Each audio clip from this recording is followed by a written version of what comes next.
آقای مراد شریفов طبیب درجه عالی است.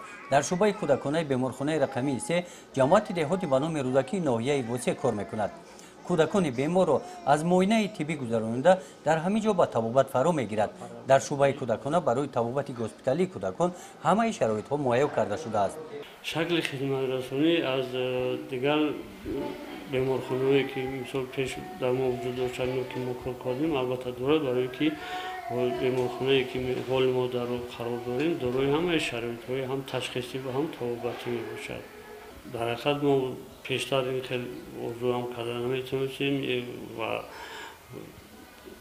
و شکری همین استقلالیت جمهوری، شکری همین وحدت ملی که ما به همین روزهای نیک رسیدیم.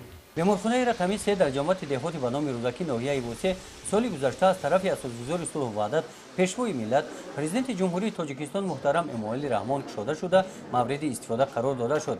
در این بیمارخانه برای تشخیص و بعد طبابت فرا گرفتن ساکنان دهات همه شرایط‌های لازمی مهیا کرده شدند. با دستگیری صاحبکاران محلی این سال تجهیزات‌های تشخیصی و لابراتوری زمانوی آورده شدند که آنها را طبیبان جوان اداره می‌کنند. در مدت 7 ماه فعالیت بیمارخانه از جانب طبیبان شعبه جراحی 62 عملیات جراحی گذرانیده شده است. در دوام چند ماه فعالیت در بیمارخانه با استفاده از دستگاه و تجهیزات‌های زمانوی با 12,000 اهالی دهاتی جماعت دهاتی رودکی و دیگر دهه‌ها خدمت طبی رسانیده شده است. در این بیمارخانه 117 نفر طبیبان در شعبه‌های گوناگون فعالیت دارند. زیاده از 75% کارمندان را جوانان تشکیل می‌دهند.